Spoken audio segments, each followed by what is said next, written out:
Welcome back everyone for another Love and Love's Lost Cobra Kai Season 6 Watch Party! With so many couples hitting it off and getting it on, we should definitely take a look at the romantic relationships going into the final season. The good news is, mostly, that the show has completed the story arcs for the teenage romance.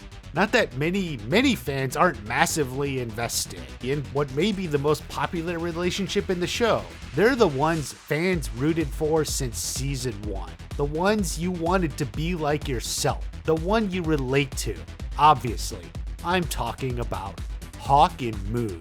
He's a badass fighter and she's a peace-loving hottie. They're like war and peace, the yin-yang of high school couples. They started with a bang like McConaughey, broke up, dated other girls, then got back together. There haven't been many developments recently. Nothing much happened in season 5. They were just together. Likewise, not a whole lot more is probably going to happen in season 6. While I hope Moon has her own story, however small, and definitely Hawk will have a huge part of the season in the tournament, the story of their relationship likely won't have much drama. They could have a fun double date with Dimitri and Yasmin, binary brothers and girl squad. Such a scene would be a fun, quirky event to break up the seriousness of the karate. And yeah, these two were the shock of season 3. Looking at Dimitri in season 1, no one ever thought he would land his dream girl. But he did. I even made a whole video on his journey of getting a girlfriend, which you should check out sometime. Looking forward to season 6, there may be a few bumps. It's difficult. They aren't a natural couple, though they get along great. Dimitri seemed to indicate he gives her a lot of charms every time they fight, or he does something dumb. That fits the model of the expected relationship based on their personality. She gets mad that he did something and he jumps to make it right. It would actually be nice if the show flipped the script on this for once. You know, instead of one of the guys messing up and then having to make it right, maybe Yasmin does something that pisses Dimitri off. You saw him in the trailer. Maybe being upset that Yasmin was flirting with another guy is partially what's behind this. He's ready to dump her. He is advanced and can find another girlfriend if he has to. He needs to be treated with respect. In that, Yasmin realizes her mistake. Dimitri is not a project or a fun little fling. He's a serious guy who's getting better and better. She needs to finally cast aside her flaky, mean girl ways and dedicate herself to him. No more flirting with cute boys, no more overreacting to events and fake getting upset to get a reaction out of him. No more trying to hold Dimitri on a leash. Only by embracing that she wants to be his girlfriend and she wants him to be her boyfriend will she realize what she has done and must do. Then they can reunite and be a strong, happy couple. Now that brings us around to Miguel and Sam. They're a couple so powerful they generated the Young Hearts needle drop back in season 1. They're the only young couple to have a date at Golf and Stuff, which is the city of brass for love, romance, and relationships in the Miyagi-verse. They've definitely had more ups and downs than a roller coaster. It was initially driven from their respective authority sources. Daniel and Johnny spread their mistrust to the younger generation. But then that didn't explain the lying, the drunken impulsive rages, need for aggression, and then the cheating on their rebound partners. Yikes. They eventually got back together and exchanged tongues. Yuck.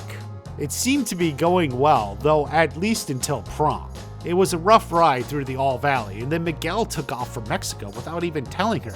And when he comes back, she dumps him for some reason. Okay, that part of the drama never really made sense to me, but whatever. It's what happened. Eventually, Sam found the octopus, which made her want to get back together again. They declared their love for one another and kissed. Thus far, they're the only couple to declare love for each other. So in that regard, they're the furthest along. But as far as season 6, I don't actually suspect there will be much drama ahead. The show has worn through as much as the Miguel-Sam saga as it can muster. That's a good thing. We all need a breather.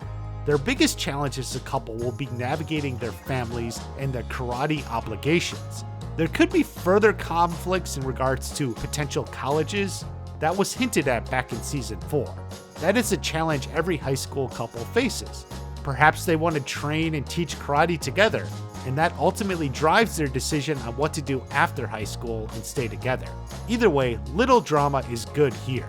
Now, Robbie and Tori may be the hottest couple in the show, but they haven't been together very long. They started as opponents, and then only slowly realized they had more in common than they thought. The back and forth was subtle flirting, and it turned into a strategic not a date to prom. You ever notice how both main couples had a not a date to kick off their relationship? Not to mention both times the girl, Sam and Tori, ended up on top, except Robbie and Tori's ended with a bit more of a bang, you might say. They broke up over Cobra Kai. Now Tori was staying in Cobra Kai because she was working with Kreese to take it down. She couldn't tell Robbie that. It's a tragic case of secret allegiances.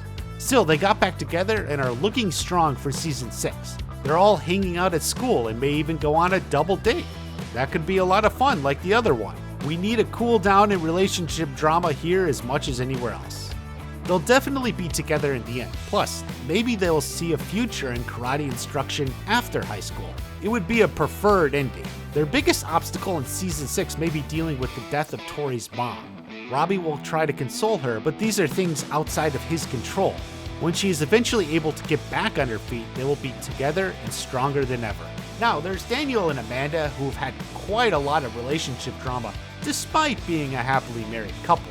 Remember folks, being rich doesn't guarantee happiness and love. You always have to work at that. However, the source of most of the conflict was Daniel's obsession with Cobra Kai, and then Terry Silver. He has managed to overcome all of that and find his balance. Plus, Amanda has finally come to realize that she lives in the valley now. If you're gonna live in the valley, you have to understand that karate is of paramount importance and takes precedence over everything, including relationships and car dealerships. Luckily, going into season 6, she is on board. There won't be any more drama between these two. Instead, they're working together, helping out everyone else. Now, Johnny and Carmen have the most right in front of them. They're having a baby, and Johnny proposed to Carmen. That's a wedding and a baby to come in season 6. We know from some interviews that Johnny takes a job at LaRusso Auto, massively swallowing his pride to provide for his family. That will be a challenge for sure. It's not a relationship drama, but the relationship is the reason that he's in this position. So it's connected. Their conflicts will be dealing with all these issues, while Johnny is preparing the dojo for the Sekai Kai. I suspect at some point Johnny will ease up on the drinking. He can't be a responsible dad and a functional alcoholic. This has been hinted at a few times in the show. Carmen has a good influence on him, otherwise they're at the center of the firestorm. Everything is with them or passing through them. They're definitely going to have a happy ending. New baby, new family, new home, new future. It just won't be easy getting there. You never can. Now, there's a fun new couple, Anush and Cousin Ness. While they aren't exactly to be a major feature of the season, they'll absolutely need to show up. Louis is very protective of Ness. It would be ironic if Anush runs to Johnny for protection from Louis. There may be a little drama back and forth. Cousin Ness channels that Jersey, Italian, very loud manner of being, which may not always be easy with Anush, but you can be certain they're going to end on a high note. Finally, there's Chosen and his hoped-for romance with Kumiko. Many had suspected this since even before Season 3, and for the rest, it was a welcome surprise in Season 5. Johnny helpfully kicked Chosen into gear, and he gave her a call and left a drunken voicemail. This is also used as a somewhat backwards explanation of his actions in Karate Kid 2. Now we know Kumiko had forgiven Chosen, and she recognized he was a changed man. That still doesn't mean a relationship is quick and easy to come. Perhaps out of all the couples in Season 6, this one will have the most relationship drama. Mostly because it's hard to date a man who once threatened to kill you as a teenager. UGA also hinted in some interviews that this isn't going to be an instant, easy romance. Now one big obstacle is Chosen is in the valley and Kumiko's back in Okinawa. Will Chosen ultimately head home and pursue this relationship? I would say that's very likely. You can imagine Daniel and even Johnny encouraging him.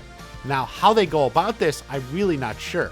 Certainly, Chosen feels regret about what he did, but how does he prove to Kumiko that he's changed? Or how does he make her feel safe? I'm not really sure, but this will likely carry through much of the season.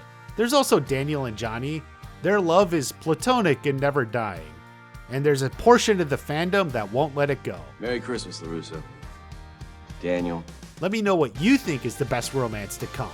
Have a great day. I'll see you at the next watch party.